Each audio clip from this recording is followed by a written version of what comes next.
This little thing? Yeah, every week. Yes. Cal Willie said last night that he felt like even you were sort of still in shock, didn't know what to say. How have you processed this thing with Alex?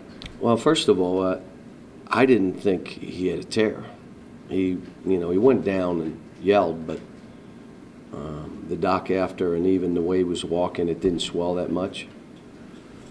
It's something I don't know about. I've only had, other than Nerlens, which was the backboard, I've only had one other guy do it. So and then, you're kind of shocked when you're first told. And, my concern wasn't to do with anything else other than him. And I can remember having to sit down with Nerlens in the same way. Tell him, you're fine. You're insured if something goes crazy. You have plenty of time if you choose to train and be ready to put your name in the draft, or you come back for another year and you'll have your master's. He's going to graduate in May. So I said, this hurts our team, but you're fine. How does it hurt the team, kind of? What impact can this have? Well, I told the guys, I've done this a long time, and when you have someone who can do things that other players cannot do, Anthony Davis, a Derrick Rose, they're just so fast and do things. Well, Alex was a beast, and he made blocks that normal players like where did that come from? Or a rebound or a dunk or I don't know if it was Wisconsin, somebody threw him a bad pass and he still dunked it. Things that people can't do, he could do. Now, and they all came at great times. I mean, I can remember last year Louisville, in a 3-minute span, he was ridiculous. So now we're different. You don't have that guy that you can play poorly and he'll go do something and get you back in the game. So it's harder, obviously, for a guy who's not playing, but as he goes further along, can he still have a role for you in terms of intangible stuff, leadership stuff? Who's that? Alex, can he still do some things for this team? Yeah, I mean, I just want him to be in a great frame of mind so that he heals. And my son talked to him last night. I've had all kind of calls from different people, and there'll be people that get in touch that have had the same surgery that have done well, so he understands, because most of it's your mindset that this is going to be a blessing. I can remember Derrick Rose texted me when it happened to him and just said, "Coach, I'm looking at this. This was supposed to happen. I was supposed to slow down, supposed to really look at myself, and I'm going to do that, and I'm going to come back stronger than ever." And that's what he texted me. So, and I was looking for the text today because I wanted to send it to Alex, and I think it was in my other phone. So, but it's just a tough deal. I mean, it's like your own son when Brad had it done, and I was at the hospital with him and didn't want to tell him, and it's just a hard deal. Was Tyler in Denver? They practiced yesterday, surprisingly. Why that surprise you? No, just teasing. Okay. John, when Nerlens went down, it obviously had a major impact. Yeah. The season just changed. This injury, I don't see it as having that sort of. We don't know yet. We have to play games. We'll see. Is Willie one guy that you worry about this affecting? I mean, they're very close, and he's clearly pretty crushed by the news. Well, it's things like this can bring people together or it can break people apart. But you have to be more responsible, and you have to add a little bit to your game. When Nerlens went down, we didn't have that mentality, that makeup. We weren't able to do it. We're going to find out if this team has the ability to do it. You decided if you're sticking with the platoons moving forward, or is that kind of... I don't know. I mean, I didn't spend any time thinking team last night. And this morning, I met with some of the guys to talk things through. So we'll figure out. We haven't practiced yet, so I don't really know. How challenging is this for them just to get ready for a game less than 2 days after that happens? Hard. It's a hard deal. I mean, it's hard for all of us. I mean, our practice yesterday just went, And I was in and out the whole time trying to check on him. I mean, this is all part of it. Things happen that you have to deal with and you have to respond to, and next man up and all that, and it's all great coach speak. The reality of it is the fear and the anxiety and all the other stuff that Alex has and we have for him. You know, it zaps you.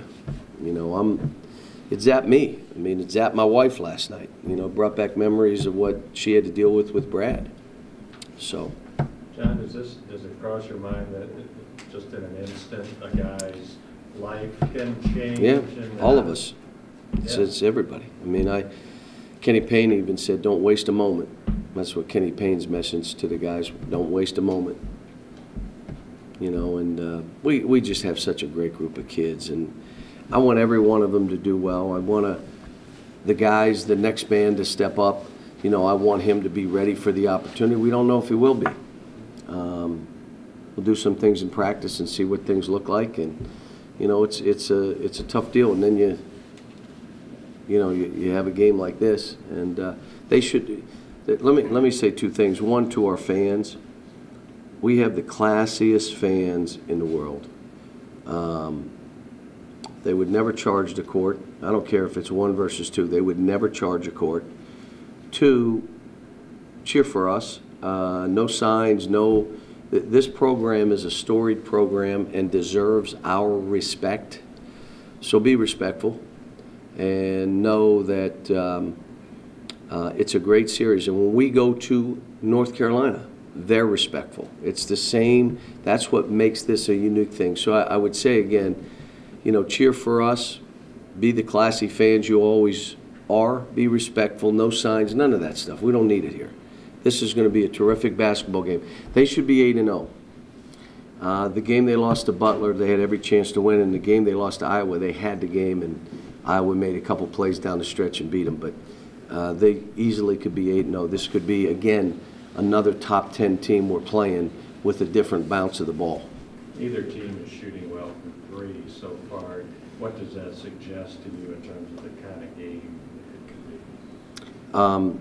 I would tell you probably like Columbia, who was the worst three-point shooting team we played and made their first 4. So I would expect that to happen. I mean, it's all out the window. I mean, we're a good shooting team. They got good shooters, and both of us hopefully will shoot better. I hope we shoot better this game and they shoot better the game after that. But Cal, Willie said it kind of felt like a family member died yesterday. Guys cried. Do you have to remind them as much as Alex that this can still be okay, that this can turn out? No, I talked to them about that, but you had guys that cried. I mean, it was devastating.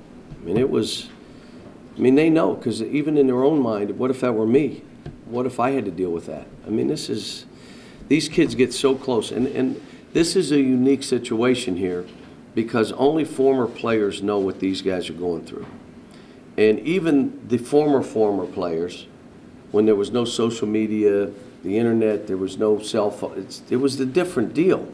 Right now, these guys are in a vacuum and they're together. They have to be together. And they have to be for each other because it's crazy, the clutter that's around them.